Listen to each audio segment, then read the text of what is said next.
চিংটুং ভাই, আপনার সাথে বহুদিন পর দেখা ভাই। আপনি তো সেলিব্রিটি মানুষ, আপনার তো কোনো খোঁজ খবরই থাকে না। আমার সৌভাগ্য যে আপনি আমার দোকানে এসেছেন। কি লাগবে ভাই বলেন? ভাই এক প্যাকেট ব্যান্ডন সিগারেট দেন।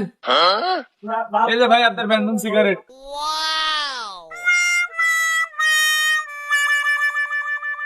আরে বস, সিগারেট চলে আসলেন, টাকা দিলেন না?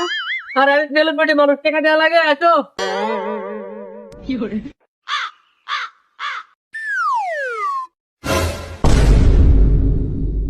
চিংচং ভাই, কি ব্যাপার? দোকানদার তাড়ি চলে আসছে। হয়তো সেলিব্রিটি মানুষ, সেলফি তুলতে আসছে। কি অবস্থা ভাইয়া, একটা সেলফি তুলবা তো? আসো। টাকা দিয়ে রাখা।